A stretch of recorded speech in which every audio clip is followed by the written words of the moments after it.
Bismillahirrahmanirrahim. Assalamualaikum warahmatullahi wabarakatuh. Alhamdulillahirrahmanirrahim. Ya, puji dan syukur kita limpah curahkan kepada Allah Subhanahu wa Ta'ala. Berkatnya kita masih berada di sini dalam keadaan sehat walafiat. Shalawat wa salam tidak lupa kepada Nabi besar Muhammad SAW. Bapak Ibu yang saya hormati, alhamdulillahirrahmanirrahim. Pada kesempatan kali ini masih bisa berkumpul ya di SD Negeri Tunas Karya. Nah, saya akan menyampaikan visi ada melaksanakan praktik baik, contohnya berbaris di samping kelas sebelum masuk, kemudian memeriksa buku dan rambut murid. Selanjutnya berdoa sebelum dan sesudah belajar. Kemudian ada pembiasaan sholat duha ya, yang seperti kita sudah laksanakan. Kemudian membaca surat-surat pendek, hafalan surat pendek. Kemudian ada kemis juga, yaitu biasanya kita membacakan buku ya di depan lapangan membaca buku. Kemudian mencoba menulis aksara Sunda. Aksara Sunda itu sudah mulai dibelajarkan dari kelas 4, kemudian berlanjutkan ke kelas 5 dan ke kelas 6. Ya. Pertama-tama dari kelas 4 dulu, kemudian ke kelas 5 ke kelas 6. Tidak langsung dari kelas 5 atau dari kelas 6, tapi dari kelas 4 dulu karena sudah kelanjutan. Kemudian pertanyaan dari A-nya dulu ini masih ada. Keterampilan apa yang sudah saya miliki untuk mewujudkan kegiatan sekolah yang menumbuhkan jiwa religius dan berbudaya pada murid? Nah, keterampilan yang saya miliki yaitu menjadi pemimpin kegiatan belajar dengan membuka pelajaran, contohnya dengan membaca doa, kemudian memimpin iman sholat duha, membaca bersama surat-surat pendek, terus menggunakan pakaian Sunda, ya, kemudian menyanyikan buku, nataan buku Sunda. Biasanya ya, nataan buku Sunda sendiri ya. Jadi murid bisa ya. Jadi murid bisa nanti bisa menumbuhkan membaca kesalahannya sendiri atas kesalahannya ya. Nanti akan menyambung ke segitiga restitusi ya. Terus memberikan contoh sikap keteladanan secara konsisten. Nah, saya sebagai guru di sini akan menumbuhkan jiwa itu, akan mencontohkannya kepada murid secara konsisten. Dapat dilakukan dalam kegiatan sekolah untuk meningkatkan jiwa religius dan berbudaya pada murid. Nah, di sini tindakannya berdialog dengan murid yang mengandung unsur profil pelajar Pancasila. Contoh, kesadaran dalam beribadah. Terus, apa yang mereka lakukan jika ada teman yang sakit? Kemudian, bagaimana cara melestarikan budaya daerah setempat? Nah, pertanyaan kedua, apa saja langkah yang dapat dilakukan untuk menguatkan jiwa religius berbudaya pada murid? Nah, saya di sini membuat tindakannya, membuat jurnal sikap mengenai penilaian selama kegiatan belajar. Terus membuat kuesioner, mengaktifkan kembali kegiatan ekstrakurikuler, kemudian berkolaborasi dengan komunitas praktisi. Kepala sekolah yaitu membuat tim khusus untuk merumuskan kegiatan yang dapat mengembangkan jiwa religius dan kebudayaan pada murid. Contohnya, mengajak seluruh aset sekolah untuk mengobservasi selama kegiatan sekolah, kemudian mengajak rekan sejawat untuk bertukar peran dalam mengajar di kelas, diminta untuk menempelkannya di kanvas yang sudah disediakan.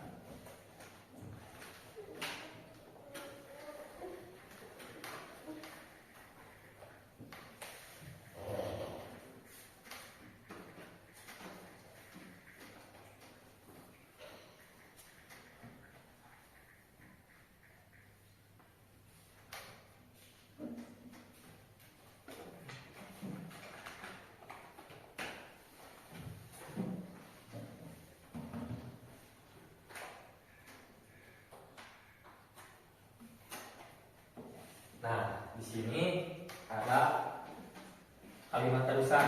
Yang pertama itu, Bapak Ibu, kita memimpikan murid-murid yang titik-titik. Nah, nanti silakan Bapak Ibu untuk diteruskan. Ingin seperti apa sih murid kita ini di sekolah?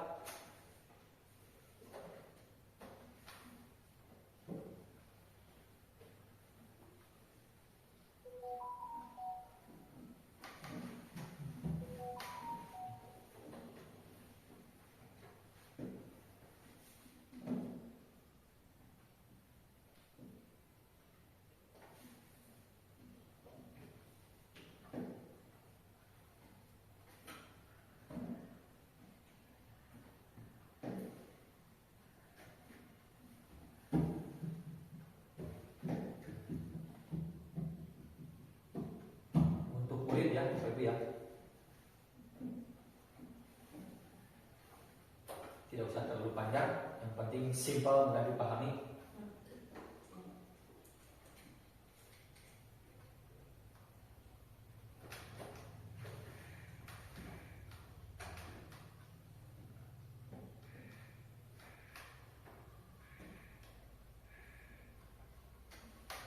Sudah, kita mulai yang pertanyaan kedua. Silakan mau dipegangkan dulu.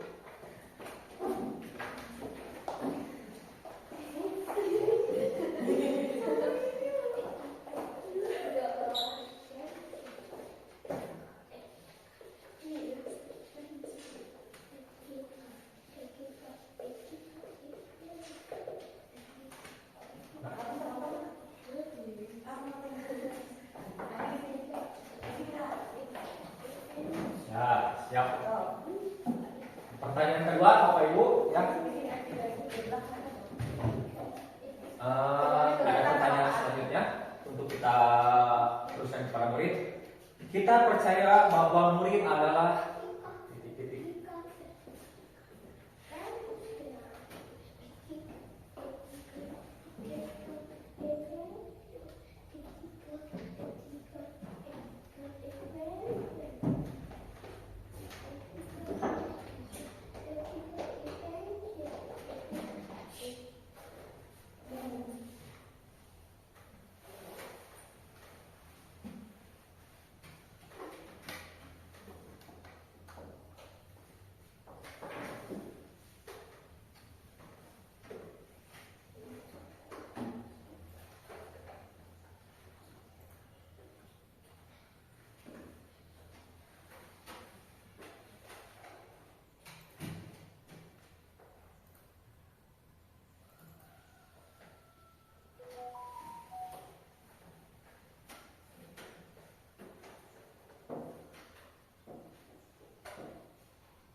Bu, mumpung ayah Bu. Oh, siap.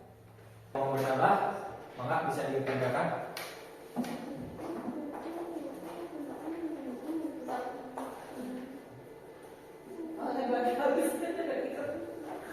Nah, yang selanjutnya muridnya kayak murid. Di sekolah kita mengutamakan titik-titik untuk murid, betul ya? Di sekolah kita mengutamakan apakah harus ada apa, nah kan bisa dituangkan. Semoga bisa cita-cita ini bisa terpenuhi ya Bapak Ibu untuk murid kita.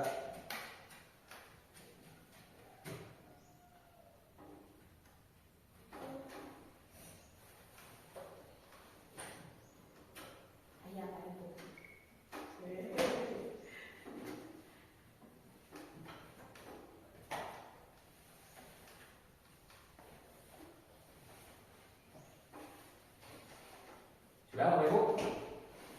Lebih dan kurangnya mohon maaf. Bila akhir hidayah. Wassalamualaikum warahmatullahi wabarakatuh. Kama, adakah yang ingin Kama bicarakan? Mengapa tadi Kama menendang bola? Ya Pak, Kama tadi sengaja menendang bola voli saat pada jam pelajaran PJOK telah selesai. Apa masalahnya Kama menendang bola voli tadi disengaja? Kama kesal karena pada saat bermain bola voli tadi Kama kalah dalam permainan telah yang Bapak. Apa masalahnya Kama menendang bola voli tadi dengan sengaja? Kama kesal karena pada saat bermain bola voli tadi Kama kalah dalam permainan yang telah Bapak modifikasi. Apakah jika menang tadi Kama bisa merasa bangga gitu?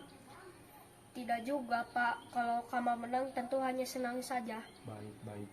Bapak juga sama ya. Kalau menang dalam permainan bola voli yang telah Bapak modifikasi tadi, tentu sangat senang sekali jika ada dalam posisi Kama. Sebenarnya apa masih ada yang menyebabkan Kamal tadi menang bola voli dengan sengaja? Padahal selama ini Kamal adalah anak yang rajin dan pandai loh. Ya Pak, benar. Hanya gara-gara tadi Kamal kalah saja dalam permainan. Wajar sih kalau Kamal kurang berkenan ketika kalah. Apakah Kamal ingat tentang keyakinan kelas PJOK bahwa tidak boleh menang bola voli? Ya Pak, Kamal ingat bersama teman-teman sebuah sepakat tentang aturan tidak boleh menendang bola voli agar kami menjadi anak yang disiplin. Bagaimana caranya agar Kamal dapat kembali menghargai keyakinan kelas PJOK tersebut? Kamal harus menaati peraturan tersebut, Pak. Bagus. Ya bagus. Mulai besok perbaiki cara Kamal mengelola emosi dan dahulukan mana yang lebih penting untuk dilakukan ya. Karena Kamal adalah anak yang Baik, Pak. baik ya. Makasih. Ya, Radit, mohon maaf Bapak panggil Radit ke kantor ya. Sebelumnya Radit, Pak Ari perhatikan Radit lupa mengembalikan bola kasti ya ke tempatnya. Padahal Radit sudah sering Bapak ingatkan loh tentang masalah ini. Ya Pak, Radit terkadang sering lupa untuk piket mengembalikan bola kasti ke tempatnya. Ya tidak apa-apa sih, itu hal wajar ya ketika Radit lupa. Pak Ari juga sering, terkadang suka sering lupa seperti itu.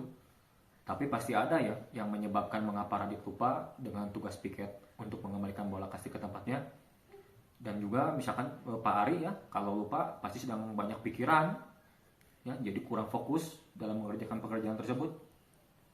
Radit juga kadang-kadang suka terpikir hal lain jadi lupa apa yang harus dikerjakan. Radit pasti punya alasan loh mengapa sering lupa itu. Sebenarnya Radit susah untuk fokus terhadap suatu hal Pak, jadi itu alasan Radit lupa. Kira-kira Radit ingin menjadi orang yang seperti apa? Karena Pak Ari tahu Radit itu pandai dan aktif di sekolah. Ingin mengejar cita-cita menjadi seorang atlet Pak. Bagus. Terus keyakinan seperti apa yang harus Radit miliki agar dapat menjadi orang yang Radit inginkan? Harus fokus belajar dan tidak mudah lupa, tetap fokus. Bagaimana caranya agar Radit tetap fokus dan tidak mudah lupa lagi, baik itu ketika pelajaran PJOK atau pelajaran lainnya?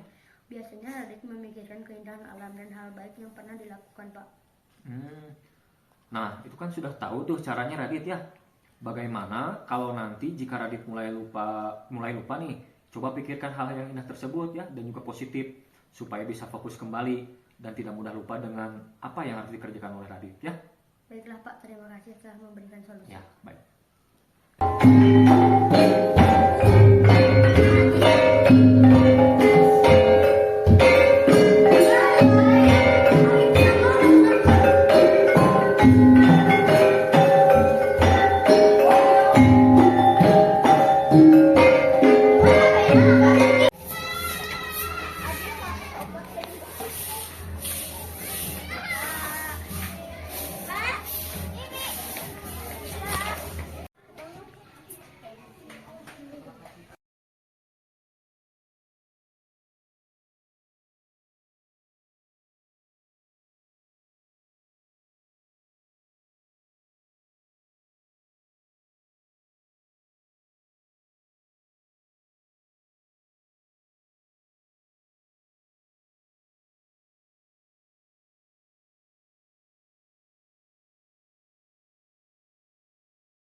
Assalamualaikum.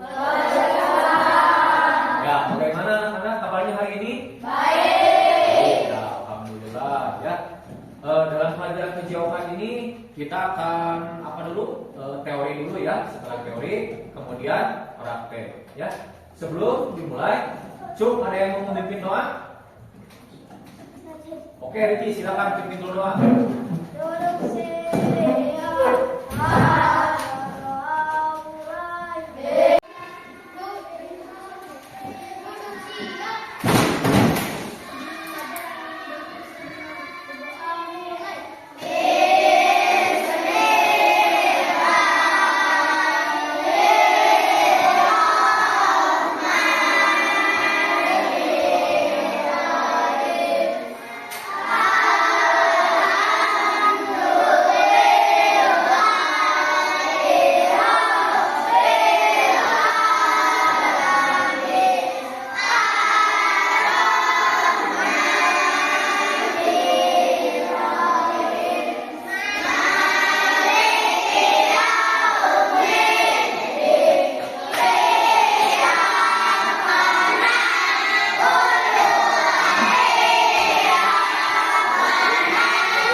Waalaikumsalam warahmatullahi taala wabarakatuh.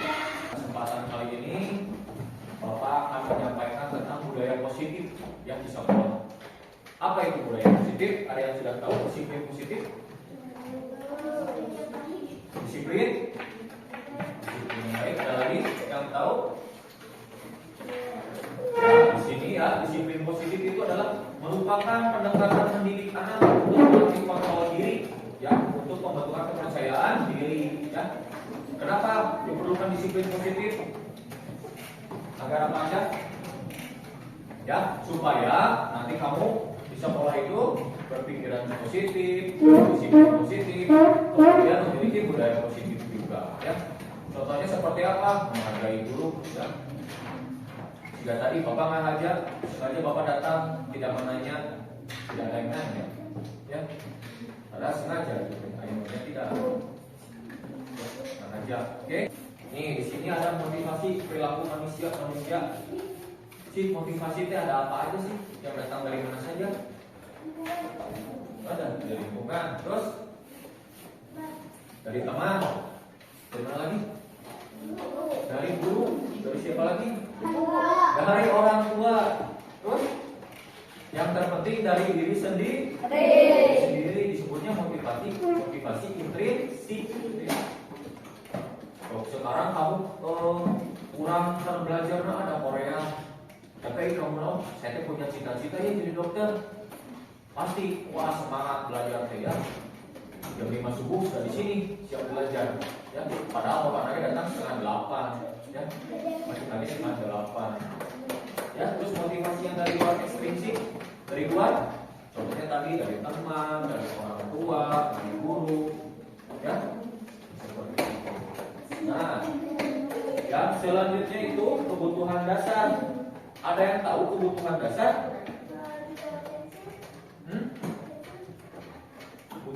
Kebutuhan dasar. Nah, kebutuhan dasar, oke, ya di sini.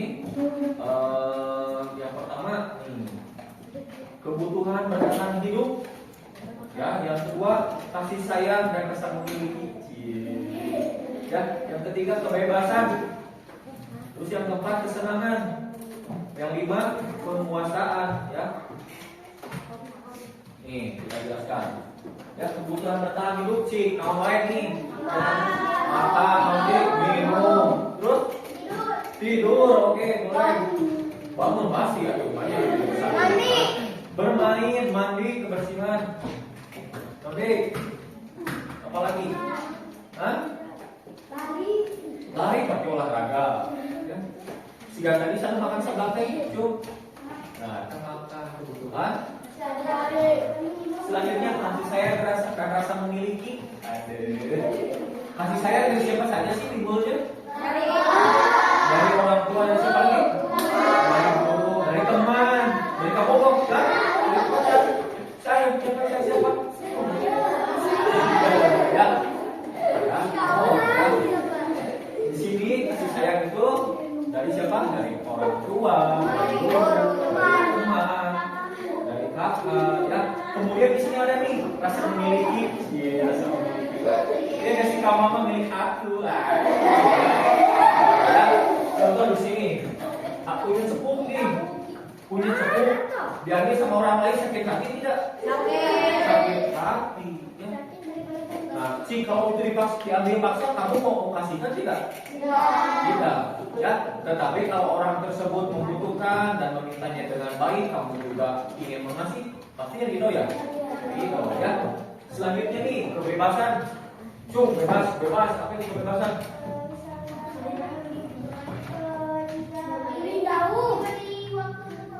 Nah, dibebaskan bermain. Misalkan dalam satu hari teh, pas saya suka dikasih waktu 1 jam untuk nonton video di HP. Ya. Pak, saya mah boleh 1 jam bermain Instagram atau TikTok. Ya. Apalagi tadi Dina? Ya, boleh nonton YouTube, saya mau edit video ini di YouTube biar terkenal. Ya, selanjutnya kesenangan. Apa itu kesenangan? Nah, quality time dengan keluarga. misalnya ini contoh, misalkan kita tiap hari Minggu nih, pas saya pernah ngaliwatnya di mana? Itu di situ di kebun teh, ya, di sawit sama keluarga, ya, sama kakak, sama yang lainnya juga, ya. Nah, pas saya pernah bilang nih sepeda, oke, boleh. Terus yang lain. Selanjutnya penguasaan. Apa itu penguasaan? Penguasaan. Pada itu mah barang saya, dikuasai itu saya, itu mah punya saya, ya. Seperti tadi, tapi tidak final kalau yang dia paksa ya sama orang lain. Nah, yang selanjutnya, ya, posisi kontrol restitusi. Ya, Bapak akan jelaskan posisi kontrol restitusi. Ya. Nah, posisi kontrol di sini disebutkan oleh Diana Bosen dalam bukunya Restitution Turing School Discipline tahun 1998 mengemukakan bahwa guru perlu meninjau kembali penerapan disiplin di ruang-ruang kelas mereka, ya. Nah, di sini yang pertama seorang guru itu adalah penghukum, ya. Apa itu seorang penghukum? Saya tahu penghukum, bisa menghukum itu mana? Ya, saya jelaskan ya. Seorang penghukum bisa menggunakan hukuman fisik maupun verbal, ya. Contohnya nih di sini, ya, guru berkata seperti ini: patuhi aturan saya, atau awas, nanti akan bapak hukum. Seperti itu. Terus yang selanjutnya, kamu selalu saja salah. Nah, itu penghukum langsung. Jadi si muridnya langsung kamu masalah, begitu, ya. Yang selanjutnya, selalu yang terakhir. Ya, kenapa? Ketika kamu datang misalkan kesiangan, pasti kamu lagi yang datang terakhir. Selanjutnya, pembuat merasa bersalah. Tahu tidak? Apa senang? Ya, nih dijelaskan ya. Pada posisi ini biasanya guru akan bersuara lebih lembut, ya. Pembuat rasa bersalah akan menggunakan keheningan yang membuat orang lain merasa tidak nyaman atau bersalah. Ini contohnya seperti ini. Ibu sangat kecewa sekali dengan kamu. Secara otomatis, dengan si ibu kecewa terhadap kamu. Nah, seperti itu. Terus selanjutnya, berapa kali bapak harus memberitahu kamu ya? Itu kalau dulu lagi marah ya. Nanti pasti kamu akan berpikir seperti itu. Oh iya, ternyata si bapak itu tidak suka kepada saya merasa bersalah sekali, seperti itu. Jadi tidak boleh seperti ya. Nah, selanjutnya gimana coba kalau orang tua kamu tahu berbuat ini salah? Nah, pasti kamu merasa bersalah bisa ya terhadap situasi yang seperti itu. Selanjutnya, guru sebagai teman, ya. Guru pada posisi ini tidak akan menyakiti murid, ya. Namun akan tetap berupaya mengontrol murid melalui persuasi. Posisi teman pada guru bisa negatif atau positif. Positif di sini berupa hubungan baik yang terjalin antara guru dan murid. Ya. Selanjutnya guru sebagai pemantau. Ada yang tahu pemantau? Pengawas? Pengawas? Jika bapak salah ini kan, balik langsung di perkebunan. Wih, kontrol pengawas. Ya. Memantau berarti mengawasi, ya. Pada saat kita mengawasi, kita bertanggung jawab atas perilaku orang-orang yang kita awasi, ya. Contohnya nih, apa yang telah kamu lakukan? Nah, selanjutnya, sanksi atau konsekuensinya apa atas kesalahannya, ya. Yang selanjutnya posisi guru sebagai manajer. Nah, manajer adalah posisi di mana guru berbuat sesuatu bersama dengan murid, mempersilahkan murid mempertanggungjawabkan perilakunya. Nah, jadi begitu ada murid melakukan kesalahan, guru tidak langsung menghukum, tidak langsung menjatuhi sanksi lainnya ya, tapi si guru langsung mendekati murid, menanyakan dulu, mengapa kamu seperti ini, ya.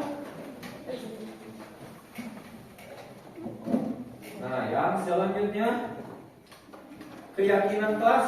Ada yang sudah tahu keyakinan kelas? Keyakinan kelas? Ya, keyakinan kelas adalah nilai-nilai kebajikan yang diyakini oleh warga kelas untuk menumbuhkan motivasi internal dan budaya positif di kelas. Kamu pernah tidak membuat peraturan kelas? Di kelas itu tidak boleh apa? Tidak boleh makan di kelas, tidak boleh bermain di kelas, tidak boleh sorak-sorai. Terus kalau mau bertanya mengajukan, ya, tidak boleh meludah di kelas. Apalagi tidak boleh bersih saat guru menjelaskan. Apalagi tidak boleh bermain sendiri ya. Gimana boleh sorangan, ini takut kalau gitu ya. Tidak boleh. Yang selanjutnya segitiga restitusi. Ada yang tahu segitiga restitusi? Ada yang tahu tidak?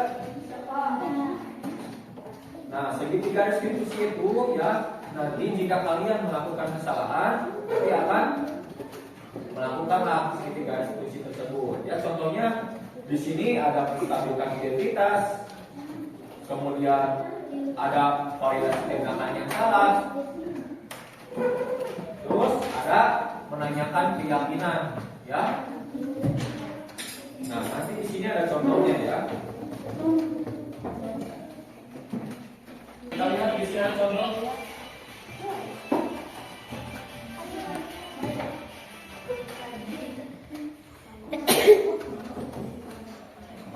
Ini contoh demonstrasi kontekstual.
Itu kasus Kamal ya. Kamal ceritanya menendang bola voli, tidak boleh ya. Kasus kedua.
Nah, itu adalah contoh kasus ya. Contoh kasusnya ketika keyakinan kelas sudah dipenuhi, IPJOK itu bahwa tahu ya bahwa kita semua bola voli itu tidak boleh di karena apa? Permainan bola tangan di sini ya. Tidak boleh. Nah, di sini karena warna merah ada suatu permainan yang telah kualifikasi Kama kalah menendang bola voli. Nah, di situ Kama kan salah.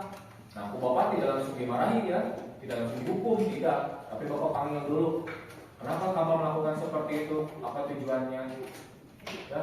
Begitupun dengan Radit. Radit sudah diberikan tugas piket, ya, karena keyakinan kelasnya sudah dibentuk. Ya, harus piket, harus mengembalikan bola pasti ke tempatnya. Nah, Radit di sini area-area saja ya. Ya, membiarkan bola voli pasti tersebut. Nah, bapak juga panggil ke kantor. Mengapa tidak mengembalikan bola pasti ke kantor? Ya. Nah, seperti itu. Jadi itu ditunjuk langsung sekarang. Radit, nah yang bola tadi balikan. Jadi seperti itu saya panggil dulu. Ya. Mana? Ayah, harus saya. Mana? Oh, ya, nanti kalau ketemu dikembalikan lagi ya. Begitupun dengan yang lainnya, mohon ya. Mohon dengan baik memperhatikan ya keyakinannya. Ya, siap? Nah, sekarang Bapak akan mencoba nih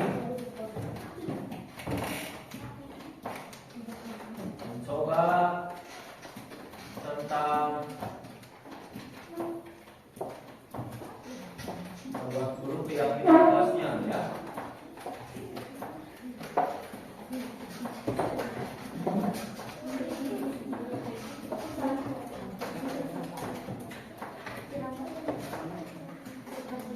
Nah, di sini nanti akan bagikan ini satu-satu.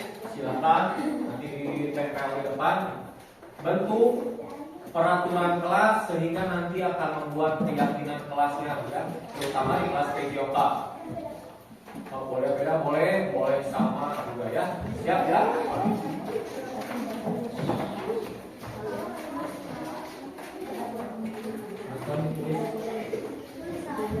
Atau satu ini bertiga aja ya.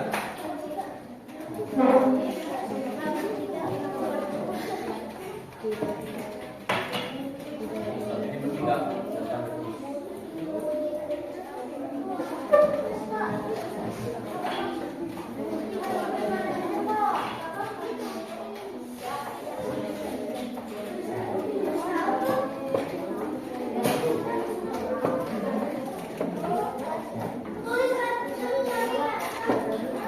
Pakai nama bertiga. Bertiga.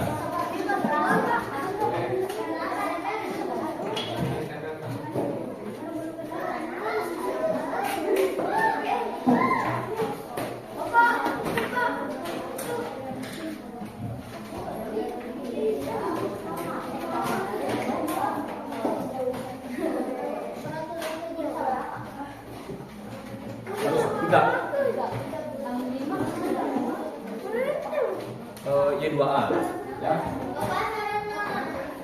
Oke, silakan contohnya seperti ini. Di kelas tidak boleh apa? Berlari-lari. Satu. Nah, di pelajaran PJOK khususnya di pelajaran PJOK ya, semuanya ya. Di pelajaran PJOK tadi tidak boleh menendang bola voli. Terus apa lagi? Nah, harus mengembalikan. Silakan. Yang berdua berarti cuma dua, yang bertiga. Tiga pertanyaan ya. Tiga peraturan.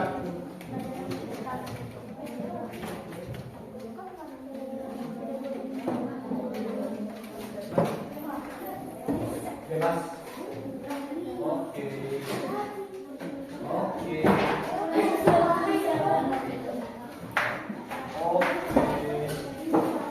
Mana siapa lagi?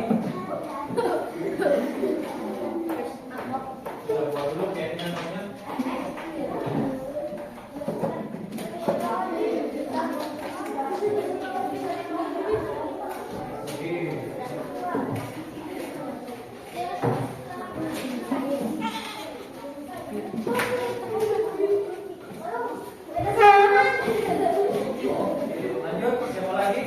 sudah? Kalian cepat.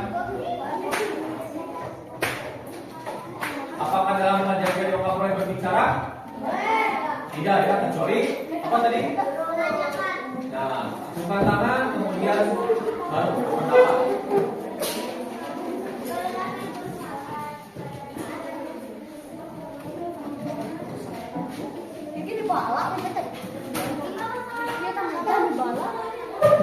Olahraga nanti ya, silakan. Nanti boleh.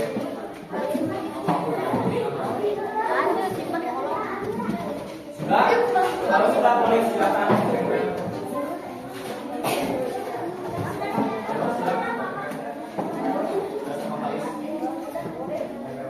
Bebas sudah.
Waalaikumsalam warahmatullahi wabarakatuh. Mangga silakan pulang.